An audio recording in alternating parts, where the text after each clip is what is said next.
Hello, my fellow geeks. This is the Indian AvGeek, and I am Vishal Mehra. Personally, I've been fascinated by Africa for a long time. Unfortunately, along with South America, it is a continent I haven't visited, but hope to do soon. Till then, I cannot park my interest in African aviation. So, I reached out to Sean Mendis and requested him to come on the show. Sean is an experienced aviation professional with a track record of successfully launching and managing and restructuring airlines and aviation facilities. With over 20 years of industry experience, Sean has completed 3 startup airline projects in Africa and developed a deep understanding of the complexities involved in managing airlines in those challenging environments. He serves on the advisory board of Avia Dev Africa and Aviators Africa and is currently based in Malawi, where he offers executive level consulting and intelligence to aviation stakeholders. We get to benefit from some of it today. Welcome to the Indian AvGeek, Sean. Thank you. It is wonderful to be here. Let's start with your background, Sean, and what got you into aviation. How do I get into aviation? I think the easiest answer to that is I was born into it. Both my parents worked for Air India. So, when I was born, I don't think I ever considered a career outside of aviation. It was just a question, do I want to be a pilot? Do I want to be whatever? And I think sometime around my teens, I realized that my real interest lay in the business side of the aviation industry. But of course, as a good Indian child, I had to study engineering initially, and went to the US, did my studied aerospace engineering initially, then did aviation management in Canada. 2005, I began getting involved with the African market. And I moved to Ghana, where I set up the National Airline of Ghana in 2005. Subsequently, I've set up 2 more, so 3 in total airlines over the last 20 odd years. And currently, I do, some call it consulting work. I say I'm a mercenary that sells my services to the highest bidder, primarily on startups and restructuring type projects in the African market, because that's where my last 20 years of expertise is. So I split my time between India and Malawi, which are my homes. And I'm quite sure it's not just me, but a lot of listeners right now wondering, how are your parents involved with Air India? So yeah, there's this famous picture which has been doing the rounds on social media again in the last year when Air India went to the Tatas, and then again now that Ratan Tata sat passing recently, of these Air India cabin crew lined up on the steps as JRD Tata welcomes the first 747. And the lady who's wearing the yellow salwar in that picture, that's my mother. So that was what my mother was doing in the 1970s. She was with Air India until I was born. And my dad was with Air India in various roles from 64 till he retired in 2001. So 37 years there as well. So as I said, Air India was very much in my blood at an early age. And the aviation industry in general was something I was bitten by early and have still not been cured from. What's the state of aviation in Africa, Sean? You're the expert for the continent. So if you could just tell us briefly, what do you think, which regions, which carriers are doing well? African aviation, if you look at it from a macro level, I think African aviation has really transformed over the last 2 decades. And I think the main reason for that has been improved safety. If you look back at African aviation in, say, the 1990s or even the early 2000s, Africa's safety record was woeful. It was well below the world's average, and definitely well behind, the leading regions of the world, whether that was Europe or North America or whatever else. But when you look at it today, African aviation is now above average. I mean, it's better than the average in the world. It's still not the best in the world by any means, but it has improved by leaps and bounds. And it's improved to the point that African consumers no longer consider safety as a differentiating factor when choosing to fly. They don't not fly because they think it may be unsafe. To them, flying is just another means of transport now, which they look at schedule, they look at price, and everything else. I think that's been a very important thing in terms of bringing African aviation towards the mainstream as a legitimate form of travel to, from, and within Africa. Now, if you look at it at a more detailed level, African aviation can basically be summarized as Ethiopian Airlines and everybody else, because Ethiopian Airlines it is a behemoth already, and it is just growing into it by leaps and bounds. I mean, it's growing at double-digit growth every year for the last 12, 15 years, and just compounding that every time. So Ethiopian Airlines continues to grow from strength to strength, hundreds of aircraft, hundreds of destinations, 10 destinations a year.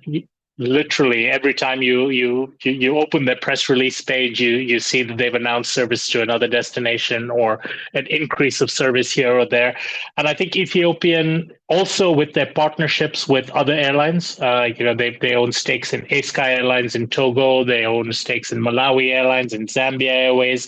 They've had subsidiaries in Mozambique, in Chad, in Guinea. So with Ethiopians reach throughout the continent, there's Ethiopian Airlines Group, which is largely a successful grouping of airlines with a strong strategy, strong financial backing, strong commercial success. And then you have everyone else for the most part. Certainly some do better than others. It's a cyclical thing. You have the Kenya Airways, the South African Airways, which have struggled in recent years. You have a lot of smaller airlines in pockets, but I'd say that all falls under the everybody else, because there's really no comparison in terms of scale or success to what Ethiopian has been able to put together in Africa. Right. I want to ask you about your thoughts on Qatar Airways buying a 25% stake in South African regional carrier Airlink, as well as 49% stake acquisition in Rwandair. Talks apparently at the last stage after 5 years of negotiations. I think one of the biggest challenges that African aviation has suffered from over the last few decades has been lack of access to capital. It's not that easy. I've started 3 airlines in Africa, so it's something it's near and dear to my heart, that you can't actually finance in most African countries, especially the smaller ones. You can't actually finance an airline by going to a bank and saying, hi, I have this business plan, I want to set up an airline. There isn't enough private sector capital in many of these countries to even help you finance one aircraft. So you're stuck having to rely on international, either on governments, which brings its own set of baggage and problems and everything else with government-backed airlines, to high net worth individuals, which bring their own set of baggage, to multinational conglomerates, which have their own issues, or you have to look for international investors. And I think in a case like that, Rwandair started off as a government-backed airline. It still is. It is an airline. In fact, it's one of the only airlines in the world where the national budget of the country actually makes provision for financial support in hundreds of millions of euros every year to the national airline. So effectively, at the beginning of the budget year, they say, this year, 200 million euros of losses we're going to subsidize for Rwanda. If you only lose 190 million, you get to keep the other 10 million as so-called profits. So when you look in terms of an airline like that, especially in a poor country like Rwanda, the need to be able to not subsidize those losses while there's so many other priorities for development in that country is important. And I think that's where being able to look at a partner like Qatar Airways or potentially any other partner, it's not necessarily only Qatar who is the savior here, but to have an international investor who's coming in, not just as a financial investor, but also as a strategic investor to bring in expertise, to bring in potential economies of scale and so forth, is a huge benefit. And I think, Qatar has recently made an investment in Airlink, another, the largest regional airline in Africa. They've got over 60 aircraft, and Qatar's bought 25% of them. And I think this is indicative of Qatar's strategy for growth in Africa, is that they want to take minority equity positions in a number of of strategically important African airlines. And I think in the right situations, such as with Airlink and potentially with Rwanda Air as well, these could be very good matches, which are win-win for both sides and consequently for the consumer as well. All right, let's fly back to India and talk about the state of India Africa market. How are we doing there, Sean? I think that market is significantly underserved, but it is probably served as well as it could be given current technology and market dynamics. Historically, we've seen that most of the traffic between India and Africa has been diaspora driven. There's a large Indian community ranging from colonial days. In fact, my wife's family, for example, has been in Malawi for nearly 100 years now. And consequently, those are the ties that have really driven the traffic between India and Africa. But I think we're beginning to see changes in that right now, and the changes are coming from multiple fronts. Historical roots are still there, and in fact, as India makes more of an effort to reach out to the diaspora through OCIs and other efforts to keep the diaspora engaged with India even in future generations, that continues to be maintained. But I think importantly, we're going to see how this market changes from a market dynamics area from three particular sectors. The first sector is going to be tourism outbound from India to Africa. And, we've seen over the last couple of decades, but mostly in the last decade or so, that outbound tourism from India is growing by leaps and bounds. And most of this has been Southeast Asia, Middle East, Europe. But I think Africa, is obviously somewhere that offers a very unique tourism offering. And I think Indians will begin to start getting attracted to that as a stepping stone. It's not for beginners. It's not like, you can take a package tour as they do to Bangkok or Dubai or whatever from a lot of these Indian cities. But I think that will continue to grow. It is growing already, but it'll continue to grow over the next decade or so. So I think that will be a driver, but it'll be a small driver, because in contrast to India's expansion to many other markets in the world, where so much of the growth in demand is generated from the Indian side, the growth of traffic from Africa, between Africa and India, is actually largely growing on the African side. And that's fascinating. And there are two sectors in particular which have really driven growth very strongly. One of those is medical tourism. Africa is a wonderful place, but medical capabilities are not widespread throughout most of the continent. I mean, certainly there are pockets in South Africa, maybe in Kenya and here and there where there is world-class infrastructure. But for the most part, if you're in a Malawi, if you're in a Ghana or whatever, and you need advanced care, you have to travel out of the country for sure, and potentially out of the continent. And India has done an exceptional job. And Apollo hospitals in particular is everywhere in Africa in terms of being able to offer medical tourism packages and so forth. And that has really grown by leaps and bounds. I mean, I don't have specific figures because, that's very hard to segment. But I'll tell you, from talking to airlines who are moving this traffic, they're saying it's in where we're talking 100% plus growth over the course of the last decade. So I think medical tourism between Africa and India is something that continues to grow and will continue to grow as the market expands. And students as well. Once again, if you look at newspapers, social media in Africa, you are constantly seeing Indian private universities advertising scholarships for African students.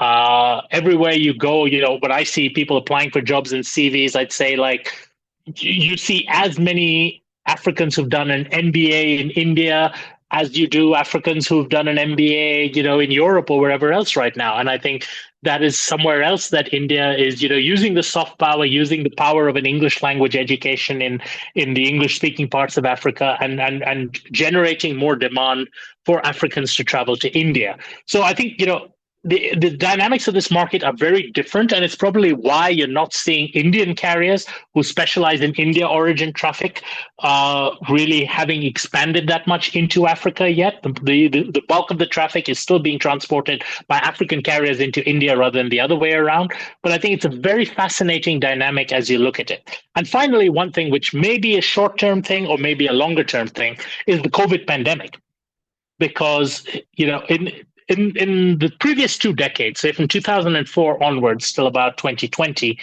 the largest growing sector from Africa was travel to China. I mean, it went from nothing to literally millions in 15 years. However, when China shut its borders, we saw that the trade traffic, which went from that the traders from Africa would go to China, buy stuff, bring it back, cheap manufacturing services, things like that. A lot of that was displaced to two particular regions. One of that was India. One of that was the Middle East. So Dubai, Doha, whatever else there. Now China has reopened. We still haven't seen whether that displaced traffic, whether the traffic that India picked up by default because China was closed, that trade is going to continue coming to India, or whether that trade is going to once return to China. The market is out so far. China-Africa capacity is up, but China-Africa travel is still down. So the routes are back, but they're not as good as they were pre-COVID. So it's interesting to see how all of this is happening. But one thing we have seen is that India to Africa is growing at humongous numbers, both in capacity as well as in actual volume over the last post-COVID times. So which are the current major routes that you're seeing, Sean? Which ones are operated by Indian carriers? Which ones are operated by African carriers? I'm guessing there's a sizable number of presence, of course, of Ethiopian in India. What else? What else are we seeing?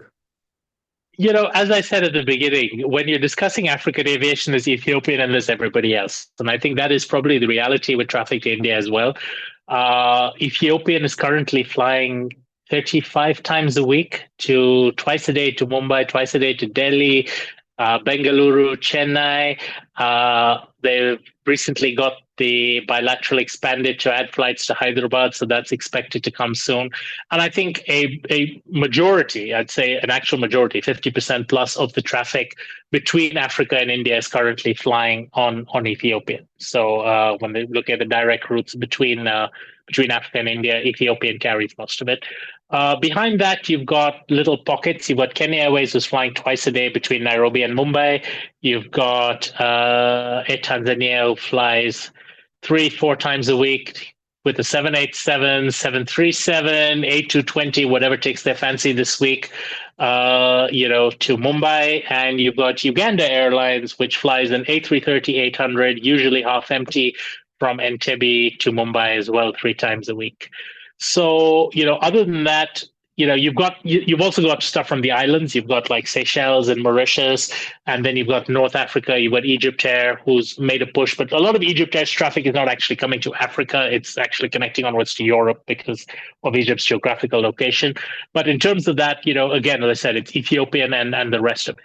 From the Indian carrier side, again, if we exclude the islands with the Mauritius and the Seychelles kind of things, Nairobi has been pretty much the only gateway that Indian carriers have hitherto looked at. Air India is flying to Nairobi from Delhi. They previously flew it from Ahmedabad. They previously, even before that, flew it from Mumbai with A310s, but they fly 787s from Delhi to Nairobi. And Indigo has entered the Mumbai to Nairobi market last year with A320 Neos daily, and have gone from zero to market leader in under 12 months.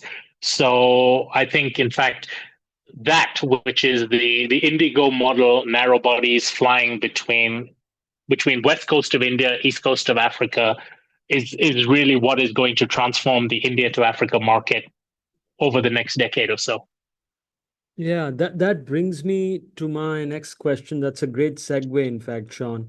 Which routes do you think can open in the next 6 to 12 months, especially considering Indigo is about to get its XLRs? sometime early next year? The largest unserved market from between Africa and India by a long, long, long way. I mean, we're not even talking like the next two put together don't even add up to this, is Johannesburg to Mumbai. This market had last year over 145,000 passengers, and there is no direct flight. So one would think that that is a market that that That's a can big be number. targeted by Indigo. But That's it's a humongous number. That's hundreds of passengers a day. So this is no joke. Um, the bulk of which actually are currently flying on Ethiopian. Just to say, about 40-something% of that is flying on Ethiopian, followed by Kenya Airways, Emirates, and a few others in that. In fact, a very interesting point. Airbus recently had a study which they looked at the top unserved routes from Africa, and this was the second the second highest unserved route from Africa was Johannesburg to Mumbai. And one of the interesting things they pointed out was that between 2 and 4% of the passengers flying between Johannesburg and Mumbai fly via London on British Airways or Virgin, simply because of the lack of direct options between them. However, the flip side of this is a bulk of this traffic travels at very, very, very low fares. And the average yield between Johannesburg and Mumbai is 0.035 approximately cents per kilometer, US cents per kilometer, which gives you a one-way sector fare of about $240. And quite simply, with 80% load factors, that won't even cover your fuel cost on a wide-bodied aircraft. That means, if an A321 XLR could do the flight, it would be a game changer, just like it has been. The A320neo has been a game changer for Indigo's operations to Nairobi. However, the catch, of course, is that Johannesburg is a high altitude airport, so performance limitations on departure, and Mumbai is a relatively isolated airport. Relatively, it's not like an island or whatever. But any flight coming into Mumbai has to carry holding fuel because of air traffic congestion, and has to carry enough fuel for diversion to either Ahmedabad, Hyderabad, or one of those others. So effectively, you're adding about an hour and a half to 2 hours of fuel just in the mandatory reserves flying into Mumbai. And consequently, and this is something that I've looked at myself, that Airbus has looked at, that a number of airlines have, the A321 XLR will not be able to do Johannesburg to Mumbai nonstop. It could probably do it from Durban, which is on the coast at sea level.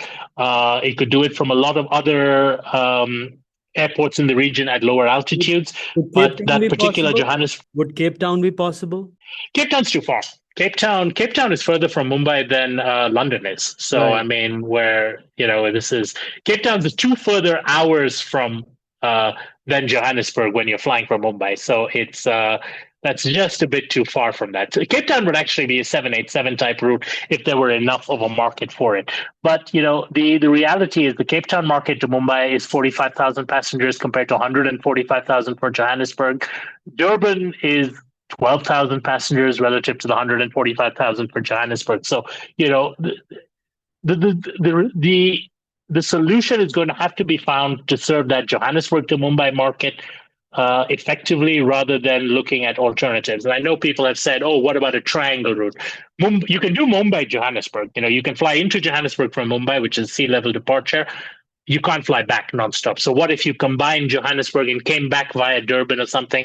Maybe that could work. Maybe that's something that Indigo would look at. The reality, though, is that the 321 XLR is not going to be the magic bullet to solve the number one market the number one market between India and continental Africa. The number one market is Mauritius, but as I said, let's keep the islands sort of out of it for the purpose of this discussion. Where we will see things really improving is going to be East Africa. And for that is, following in this Nairobi, I think either Air India or Indigo, anyone who has an A320neo or 321neo effectively would look at Dar es Salaam. Nairobi to Mumbai is 84,000 passengers last year. Dar es Salaam to Mumbai was 73,000 passengers. So effectively, you're looking at similar market sizes. Air Tanzania is a weak competitor relative to Kenya Airways. And, if you look in terms of the cost per seat kilometer, Indigo has a cost per seat kilometer, network cost per seat kilometer in the range of 5.4 to 5.5 US cents per seat kilometer. if you look in terms of, any of their competitors, they're in the range of 7, 8, 9 and above. So Indigo can really come into these markets with a high density A320 Neo, offer fares 30% lower than their competition and still make money doing it. And that is transformational for markets like this, especially markets where you're looking to encourage, those three sectors that I mentioned before, as well as increase the diasporan ties. Because I'll tell you, I was talking to a Kenyan friend the other day, and one of the things that they said was, now that Indigo is in the market, traveling to India has become like getting on a bus, because you can literally buy a round trip ticket for a few $100s and go off just to visit family, or come for Navratri, or come for whatever else.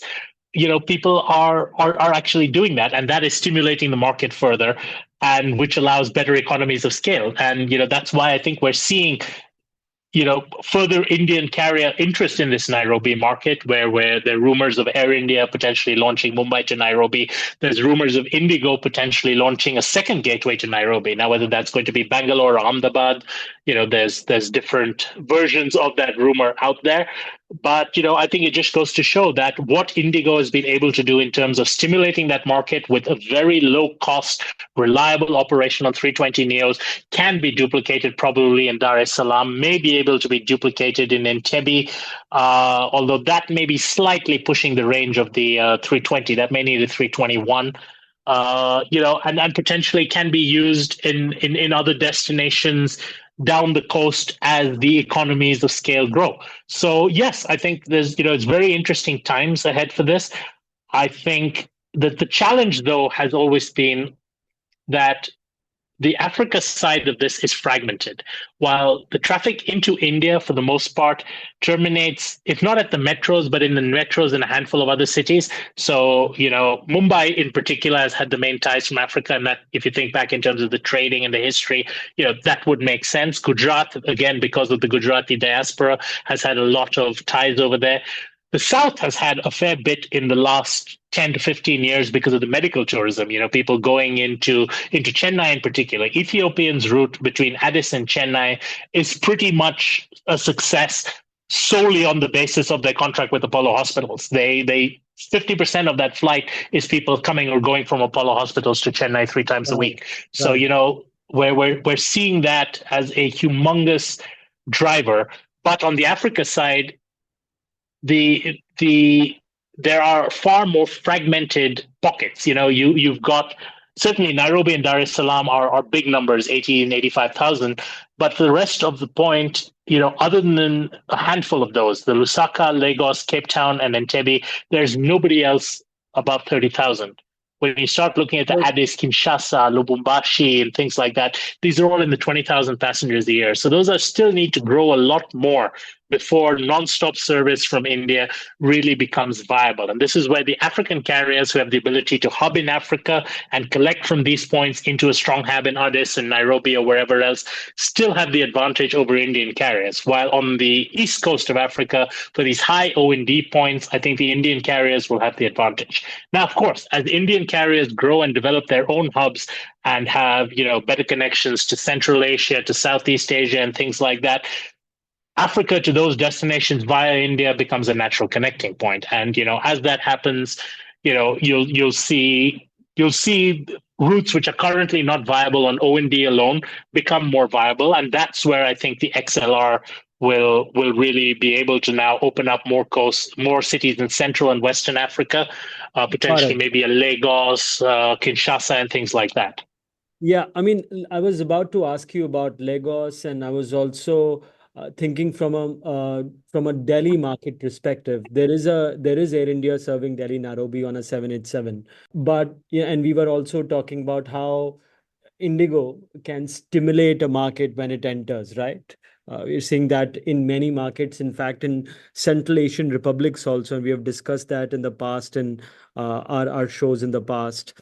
Do you think Delhi Nairobi can be a market that Indigo can consider on an XLR or even Lagos for that, from that point of view? Nairobi Delhi is 42,000 passengers a year relative to 85,000 Nairobi Mumbai. So, it's half the size. the reality is, even if you look in terms of where Indigo's traffic Sure, on it that is. Nairobi Mumbai sector, Yeah. yeah, Sure, is sure it going, is I think less, the but reality, yeah. Indigo can stimulate, right? That's what we've been discussing. Once you enter a market and you enter with, let's say, slightly more affordable fares, and I'm sure that the way Indigo enters, it goes to so many travel agents. It would stimulate the market from that perspective also, and it'll probably take away some traffic from Kenya Airways or from Air India or even from these big connecting hubs in Middle East. I'm skeptical on that. I think that Indigo would they would look at it from two potential perspectives. Number one is to look at the O&D, the highest O&D market, and I think that would probably be Ahmedabad, which is also a significantly shorter sector than Delhi. So it'll have higher yields than Delhi potentially, because Delhi would be primarily pulling connecting traffic and consequently lower yield, while Ahmedabad would have O&D at higher yield. Or they could look at a southern gateway, which is Bengaluru, which again would be distributing to a wider network than they have. If they went with the Ahmedabad way, the connecting traffic would then flow over Mumbai, while if they went over Bengaluru, Mumbai would cater to the O&D and maybe the Gujarat and that kind of traffic, while Bengaluru would serve the southern traffic. So I don't actually think that Delhi is going to be a logical gateway into most parts of these African markets. In fact, when I'm looking at this list of the top markets between Africa and India, 1, 2, 3, 4, 5, 6, 7, 8, 9. The top 9 markets are all to Mumbai rather than Delhi. And when Delhi even starts coming in, it is in second position. So like the highest market, African market from Delhi is Cairo. And, Cairo, Delhi is 45,000 relative to Cairo, Mumbai, 90,000. Lagos, Delhi is 44,000 relative to Lagos, Mumbai, 68,000. So we've seen that, the ties to Africa in particular, because of the historical trade, because of the historical diaspora and everything else, is not North India. Just like you've got the Punjabis went to Canada, the Gujaratis came to Africa, and that is the reality of where it is. So I think I don't think Delhi is a logical hub for serving Africa. I think you're going to have to look at the Mumbai west or and south Ahmedabad. for that. Yeah. Mumbai is the logical point. Ahmedabad to Nairobi is that little niche which could make successful. Ahmedabad is not going to be able to be a hub for serving Africa in general. For that, Mumbai is the draw. Mumbai, speaking as a proud Mumbaiker myself, Mumbai is a city. Ahmedabad is a town becoming a city. In the last few years, India's relationship with Egypt has been elevated to a strategic partnership, which has greatly helped the air travel between both the countries. I've been thinking about the north of North Africa, Morocco, and how there's not even one non-stop route to Casablanca or Marrakesh from India. Do you see some potential there? While Morocco is geographically in Africa, for all practical purposes, it's not. Moroccans don't even like to consider themselves Africans. Um, and every single thing that we've spoken about here in terms of diaspora and traffic, potential of hitting it from there. Remember, India is closer to the east coast of Africa than Morocco is close to the east coast of Africa. Flying from say Nairobi to Marrakesh is 8-9 hours.